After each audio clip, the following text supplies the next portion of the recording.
Muy buenas a todos los amantes de los casos, del terror y de los más oscuros pensamientos del ser humano. Les habla Archivos Tétricos. Bueno, antes de empezar con el relato de hoy, yo quería comentarles que durante la semana se estarán subiendo 3 videos y cada uno de esos días serán temáticas diferentes. Los lunes serán relatos de terror, los miércoles serán casos y los viernes será sobre temáticas como relatos ocurridos en algunos lugares en específicos o sobre leyendas. Así que el día de hoy, miércoles, les traigo un caso. Les hablaré sobre un asesino en serie británico que azotó en la década de los 80. Este hombre desvivía a hombres jóvenes o adolescentes, los bañaba, dormía con sus cuerpos durante varios días y finalmente los enterraba en su propio hogar. Bueno, sin más preámbulos, comencemos. Bueno, el día de hoy les hablaré sobre el caso de Denise Nielsen. Este caso en particular tiene un gran parecido al de Jeffrey Dahmer, a excepción que Jeffrey sí comía de partes del cuerpo, este hombre no. Bueno, empezando con la historia, su nombre completo era Denise Andrew Nielsen. Él nació el 23 de noviembre de 1945 en Prestburg, Escocia. Sus padres eran Olaf Nielsen y Betty White. Ellos se componían de un matrimonio, pero a medida que pasaba el tiempo, este se fue deteriorando más y más, y llegaron al punto de divorciarse. Así que él y sus 2 hermanas fueron principalmente criados por su abuelo. Denise se volvió muy unido a su abuelo. Ellos se la pasaban jugando, él iba donde iba él, o sea su abuelo, y este le contaba historias. Pero cuando Denise tenía cerca de unos 6 años, su abuelo falleció inesperadamente. Él tuvo un paro cardíaco mientras se encontraba en su barco de pesca. Denise, por ser tan pequeño, no se le informó acerca del fallecimiento. Solo le dijeron que su abuelo se había ido a un lugar mejor. Y este niño pues se puso triste al saber que su abuelo no pudo llevarlo a donde se iba. Por otra parte, su madre Betty, ella era tan religiosa que decidió que ya era momento de llevar a Denise para ver a su abuelo, así que él logró ver el cadáver de su abuelo. Lo que hizo que él empezara a tener un gran vacío emocional y que lo cambió para siempre. Aquí este niño, a una edad muy temprana, empieza a tener una fascinación por los cadáveres. Denise comenta que a la edad de unos 8 años él se enamoró por primera vez, pero se enamoró de un niño. Él empieza a reprimirse y empezó a guardar su orientación, ya que en esos tiempos tanto la iglesia como su familia era muy rígida en ese tema. Así que empezó a volverse más retraído y más tímido. También se comenta que alguna vez él se fue a nadar a un lago y casi se ahoga, pero hubo un chico que lo rescató, aunque se comenta o se dice que este chico se dio autoplacer mientras que Denise estaba inconsciente. Y cuando este despertó se dio cuenta de que tenía algo viscoso y de color blanco en la parte baja del abdomen. Esto no se sabe a ciencia cierta si es verdad o no. Como podemos ver, la infancia de este hombre no fue tan dura como se supone que él la de un asesino en serie. Tampoco tuvo fetiches o gustos por desvivir animales o hacer algunos experimentos con ellos. Pero siento que algo que definitivamente le dio un giro fue la muerte de su abuelo, ya que al ver su cadáver, como les comentaba anteriormente, le pareció algo como fascinante. Bueno, siguiendo con la historia, ya para el año de 1961, a la edad de 16 años, este chico quiso dejar la escuela y se enlistó en el ejército. Allí duró 3 años de entrenamiento y luego se volvió el cocinero y el carnicero del ejército. Él alimentaba a todas las unidades. Mientras trabajó allí, se comenta que cuando él estaba solo en su cuarto, colocaba un espejo frente a su cama y se llenaba de talcos y fantaseaba con ser un cadáver. Por los que este muchacho empezó a sentir como adoración, como atracción. Y para que nadie supiera acerca de su orientación sexual, se duchaba solo. Un día, en un momento, él estuvo en Alemania y su deseo se volvió más fuerte cuando se emborrachó junto con un compañero y durmieron juntos en la misma cama. Aunque no pasó nada más, solo durmieron, pero él empezó a fantasear con su compañero. Además se dice que Denise estaba atraído por uno de sus compañeros. Él estaba enamorado de su compañero, pero este no le iba a corresponder porque no era homosexual. Así que él le hacía cassettes mientras dormía, haciendo parecer que estuviese muerto, y eso lo excitaba.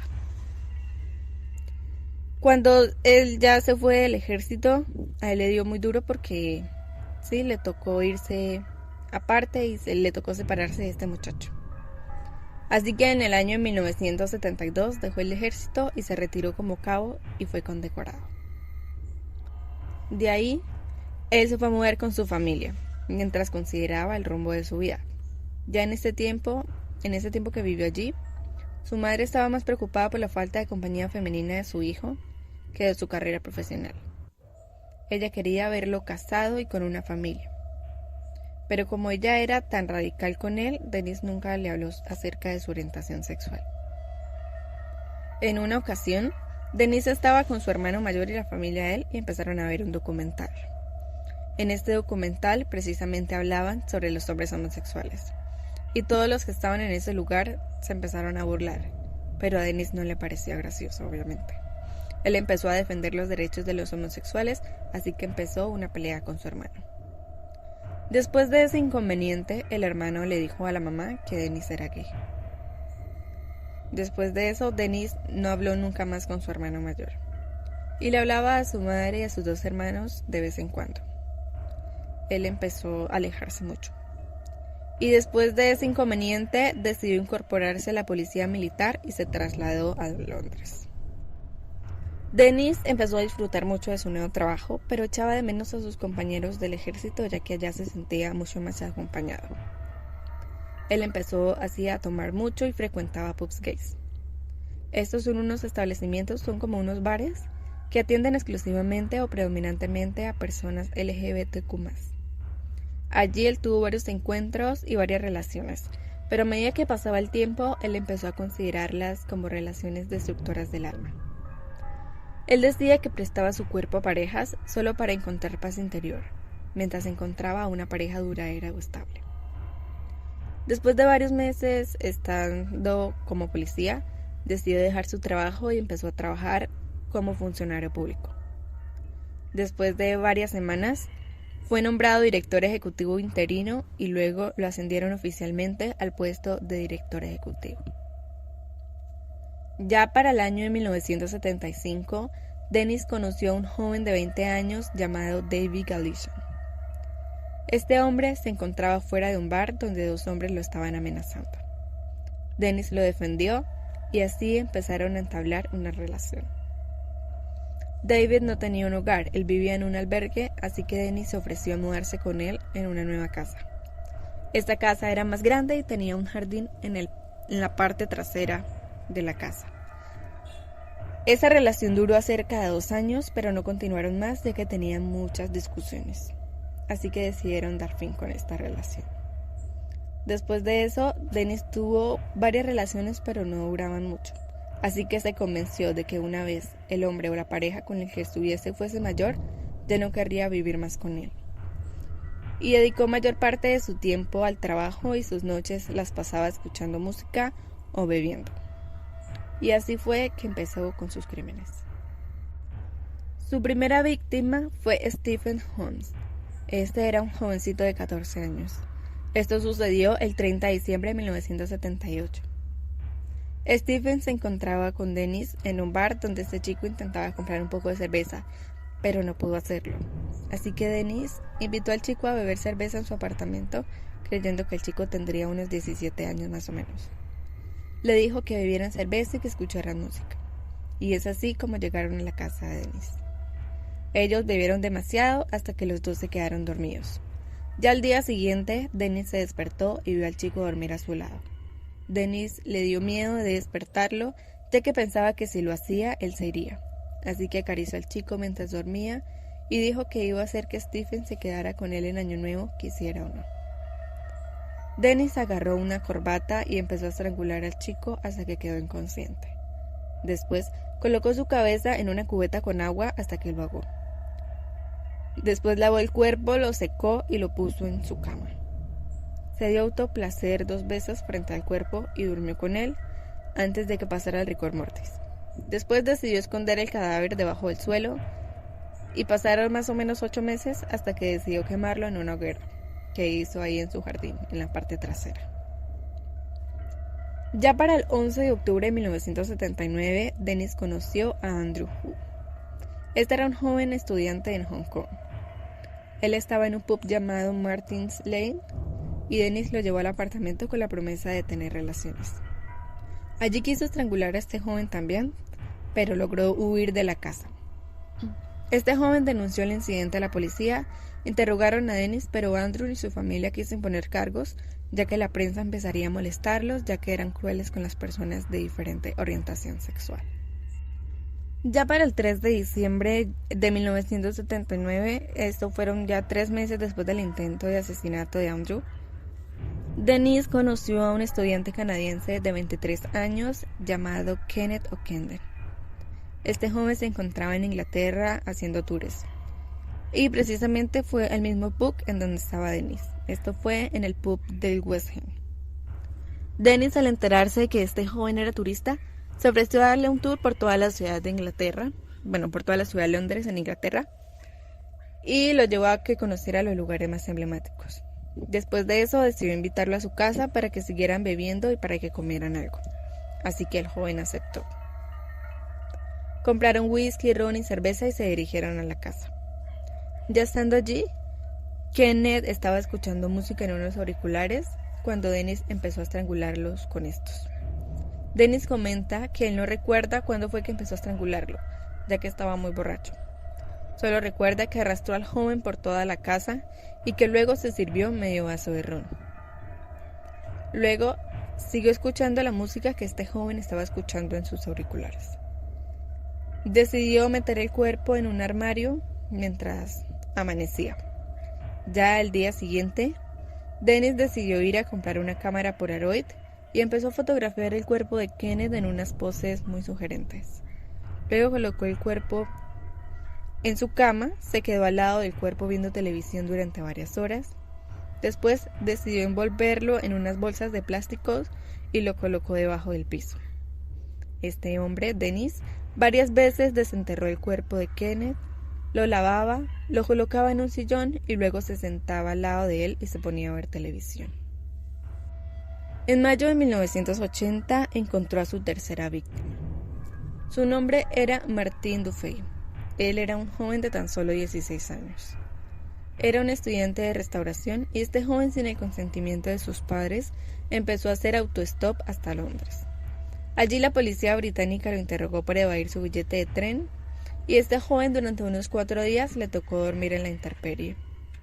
En ese momento, Dennis estaba en una conferencia sindical en Southport y en el camino se encontró con este joven, con Martín. Dennis le ofreció comida y lo invitó a quedarse en la casa y como Martín estaba cansado de dormir en la intemperie y tenía demasiada hambre, aceptó la invitación. Cuando Martín se quedó dormido, Dennis amarró un lazo alrededor del cuello, se sentó sobre su pecho y empezó a asfixiarlo. Después de que el joven quedó inconsciente, lo llevó arrastrado hacia la cocina y lo ahogó en el lavaplatos. Después de asesinarlo, decidió bañarse junto al cuerpo.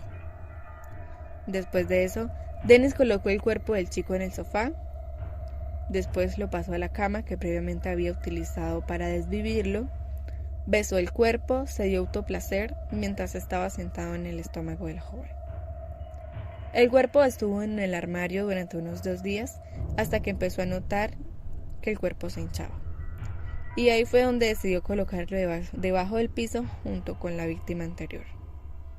Ya después de este último asesinato, Dennis empezó a desvivir gente con mucha más frecuencia, llegando así a aproximadamente 5 víctimas, e intentó hacer lo mismo con una 6ª persona, pero no lo logró. La única víctima de esas 5 que pudo ser identificada fue William Sutherland. Él era un joven de 26 años.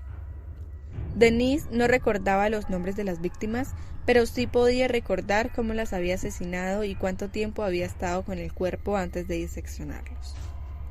También comenta que una de las víctimas movía las piernas mientras lo estrangulaba. Otra víctima, este hombre intentó resucitarla, pero no fue capaz, así que lloró. Y viéndose al espejo empezó a escupirse. Y por último, otra víctima colocó el cuerpo en su cama mientras escuchaba un tema y empezó a llorar. Al tener ya varios cuerpos en el piso de su casa, el olor a putrefacción se empezó a sentir más y más, además de los insectos, las pupas y los gusanos que salían de estos mismos cuerpos. Él empezó a rociar el piso con insecticida y colocaba desodorantes para el olor, pero igual este olor era muy persistente, así que no tuvo otra opción que quemarlos en una hoguera. Primero empezó a diseccionar los cuerpos, cuerpo por cuerpo. Luego los quemó en una hoguera que había hecho ahí en el patio detrás de la casa. Y para disimular decidió colocar un neumático de un automóvil viejo que él tenía. Esto lo hizo para despiertar el olor que emanaba, ya que emanaba un olor como a carne. En eso pasaron 3 niños, pero no notaron nada extraño, así que Dennis siguió con lo suyo. Ya cuando la hoguera quedó en cenizas, decidió examinar si quedaba algún hueso bien formado y encontró un cráneo, así que con un martillo lo destrozó. Ya para enero de 1981, Dennis se encontró con un hombre que no se pudo identificar. Se dice que este era un hombre escocés de unos 18 años. Lo llevó a su casa con mentiras de que iban a participar en un concurso de bebidas y después de beber mucho, Dennis decidió ahogar a este joven con una corbata. Después colocó el cuerpo en el piso como las anteriores víctimas. Pero antes de este chico, ya había asesinado a otro joven un mes antes más o menos. En abril, Dennis había asesinado a otros 2 jóvenes, uno que había conocido en Leicester Square y el otro chico de más o menos unos 20 años. En este punto, Dennis se dio cuenta de que ya empezaba a oler a descomposición, pero lo que olía a esto eran los órganos. Así que empezó a extraer los órganos y los arrojó tanto en terrenos baldíos como en su canasta de basura. La última víctima que tuvo en esa casa fue Malcolm Barlow, de 23 años. Dennis vio cuando este chico estaba recostado en una de sus paredes, en una de las paredes de la casa donde él vivía.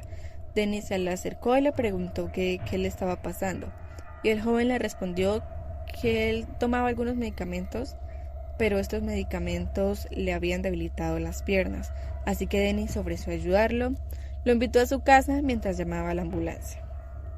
Al día siguiente, Malcolm salió del hospital y fue a casa de Dennis para agradecerle por haberlo ayudado. Tomaron ron con gaseosa y cuando Malcolm se quedó dormido, Dennis lo ahogó manualmente. El cuerpo de este chico lo guardó abajo del fregadero de la cocina en la mañana siguiente. Y ya para mediados de 1981, el propietario de la casa donde se encontraba Dennis le dijo que tenía que entregarle la casa ya que él iba a remodelar el lugar. Al principio Dennis no quería, pero le ofrecieron 1,000 libras, así que él aceptó. Pero obviamente antes de desalojar la propiedad, quemó estos cuerpos que habían quedado. Él los disecó y los quemó en una hoguera similar a la anterior. Y de nuevo le puso un neumático para disimular el olor y al terminar los esparció en el patio. Esparció los restos en el patio.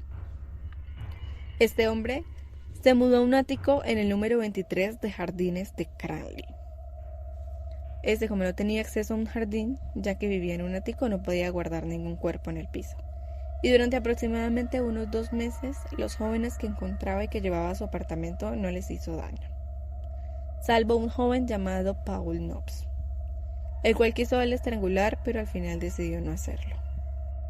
En 1982, Dennis se encontró con John Howlett, de 23 años. Este era un joven que se encontraba en un pub cerca de Leicester Square.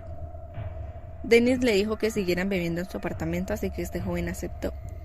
Aquí ellos en el apartamento, ellos bebieron, luego vieron películas hasta que John se quedó dormido. Después quiso despertarlo, pero este chico estaba muy dormido, así que decidió acabar con su vida. Este chico, al sentir que lo estaban asfixiando, empezó a luchar por su vida. Luchó alrededor de unos 10 minutos hasta que quedó inconsciente. Luego Dennis, para acabar ya con su vida, decidió ahogarlo en la bañera, ya que no pudo asfixiarlo. Solo pudo dejarlo inconsciente. Y para mayo, Dennis se encontró con Carl Storr. Este era un joven de 21 años que se encontraba en un pub también. Ellos empezaron a hablar y Dennis se dio cuenta de que este chico estaba muy deprimido y triste por una relación fallida. Después de ofrecerle varias bebidas, lo invitó a su apartamento, así que el chico aceptó. y ya en el apartamento bebieron mucho. Bebieron hasta que este joven se quedó dormido en un saco de dormir. Cuando se levantó, este joven comenta que se da cuenta de que tenía la cremallera del saco en su cuello y que se estaba ahogando. El chico quedó inconsciente y cuando logró recuperar su conciencia, oye agua correr. Allí él se da cuenta de que Dennis lo quería ahogar en la bañera, así que empezó a decirle que por favor parara, hasta que de nuevo quedó inconsciente. Dennis creía haberlo asesinado hasta que lo sentó en el sillón, pero su perro Blip empezó a lamerle la cara.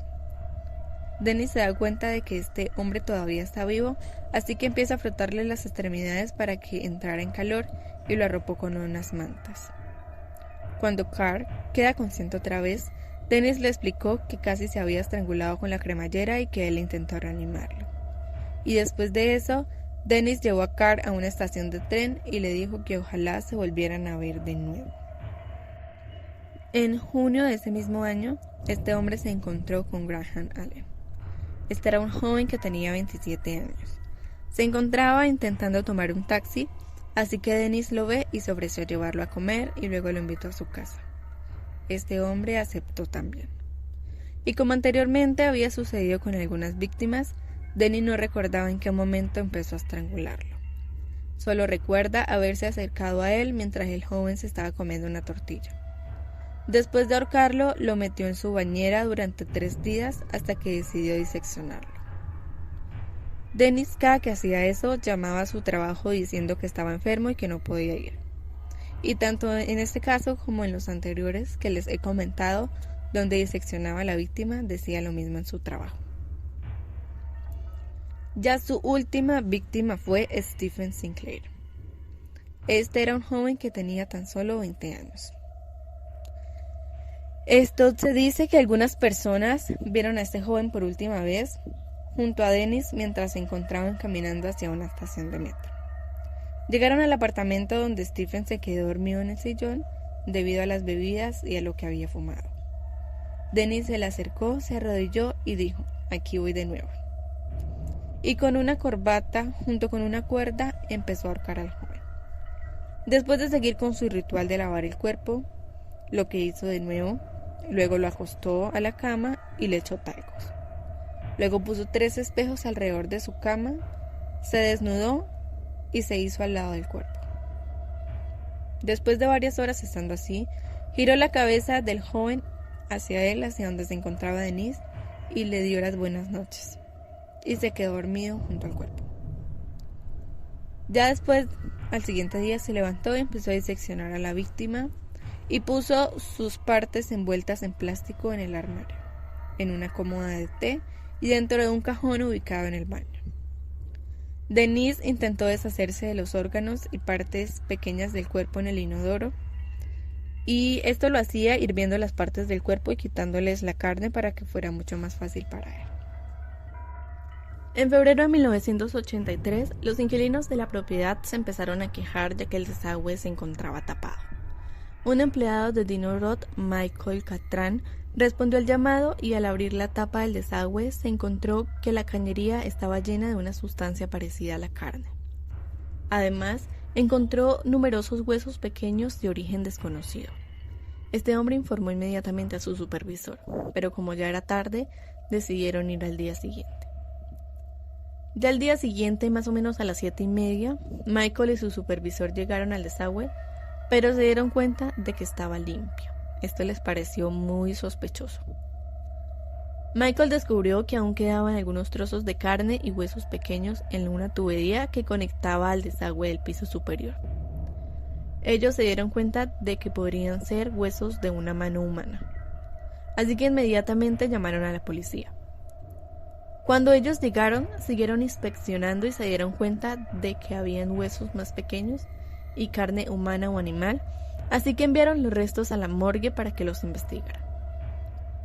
El patólogo concluyó que sí eran restos humanos y que además un pedazo de esa carne que habían enviado eran parte de un cuello y esta tenía una marca de una ligadura.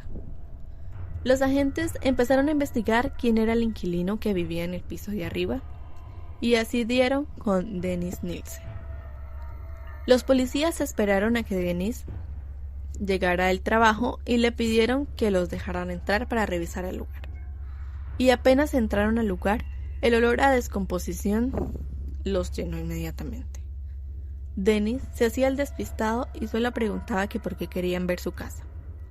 Los agentes le dijeron que en el desagüe habían restos de carne humana y venían de esa casa, a lo que Denis se hizo el sorprendido. El agente, al saber la verdad, le dijo que no perdiera el tiempo y que dijera dónde estaba el cuerpo. Así que Denis, con calma, les dijo que el resto del cuerpo se encontraba en bolsas plásticas en un armario cercano. Además, les dijo que no era la única víctima, que habían muchas más, y le dijo que eso era una larga historia. Esto se remonta mucho tiempo atrás, así que iba a hablar, pero en la comisaría. Así que se dirigen a ese lugar. Cuando llevan a Denis a la comisaría le preguntan si los restos que habían encontrado eran de uno o más hombres, así que este hombre responde que eran 15 o 16 y que eran desde 1978. Cuando ya está en la estación, Denis empieza a hablar de los cuerpos que se encontraban en ese apartamento. Él dijo que eran cuerpos de 3 hombres. 2 de ellos se sabía el nombre, pero el tercero no lo recordaba. Además, dijo que en su antigua residencia había asesinado alrededor de 12 o 13 jóvenes. Había intentado asesinar alrededor de 7 u 8 y otros más que intentó asesinar, pero al final los terminó reanimando y los dejó libres. Hicieron otra búsqueda de los restos adicionales en ese ático, más o menos alrededor del 10 de febrero, y reveló que había una sección inferior de un torso y 2 piernas guardadas en una bolsa en el baño, un cráneo y una sección de un torso y varios huesos en el cofre del té.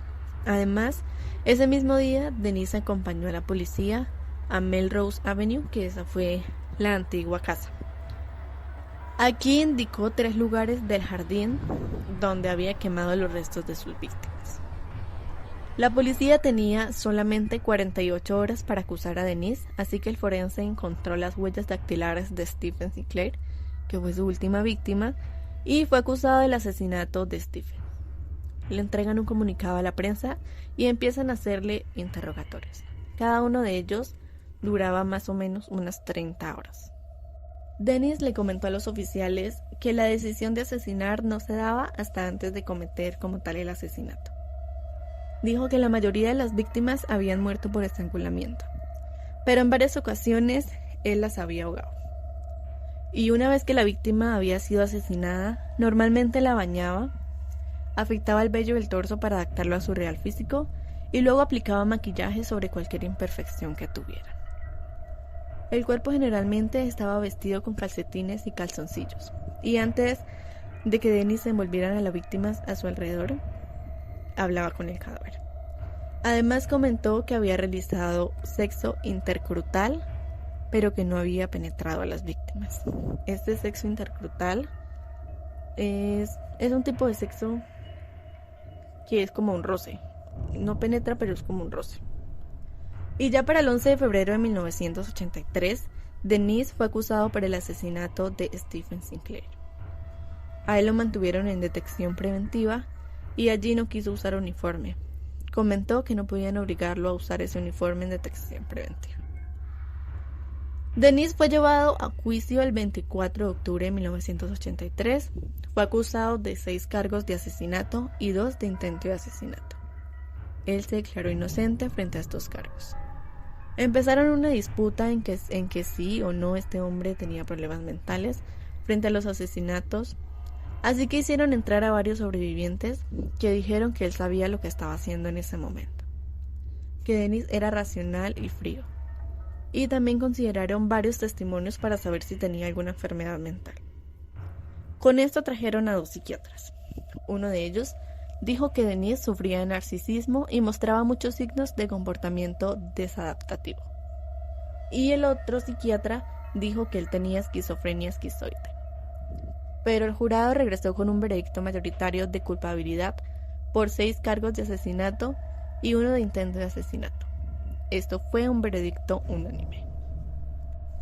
Ya recluido en diciembre de 1983, un recluso llamado Albert Moffat cortó a Denis en la cara y en el pecho con una hoja de afeitar. Esto le provocó lecciones que requirieron unos 89 puntos. La pena mínima que le habían dado era 25 años de prisión, pero luego fue sustituida por una cadena perpetua. Esto fue sustituida por el ministro del Interior, Michael Howard. Esto sucedió en diciembre de 1994. Este hombre dio entrevistas, escribió su autobiografía y tuvo cierta fama, ya que fue uno de los mayores asesinos de la historia de Inglaterra. Además, a este hombre se le realizó un documental en Netflix. Allí él narra su vida y los hechos, por si quieren ir a verlo. El 10 de mayo del 2018, Dennis fue trasladado al hospital de York después de quejarse de fuertes dolores en el estómago. Allí se le descubrió una rotura de un aneurisma de la aorta abdominal. Esta fue reparada, aunque posteriormente sufrió un coágulo de sangre como complicación de la cirugía. Dennis murió el 12 de mayo. Falleció por una embolia pulmonar y una hemorragia retroperitonea. Y es así como termina el caso de hoy. Un hombre tan frío y macabro que fue capaz de asesinar a cerca de 16 personas o incluso más, que aunque pudo tener alguna enfermedad mental, no es diagnóstico para solventarlo de todo el daño que causó a los familiares de las víctimas, y que aunque se hizo justicia, algunas víctimas no pudieron ser identificadas, y hasta el día de hoy no se saben quiénes eran. Bueno, si tienen algo que decir acerca de este caso, lo pueden colocar en la cajita de comentarios. Y ya llegamos al final. Muchas gracias por verme, y si les gustó el video, denle like y suscríbanse. Nos vemos.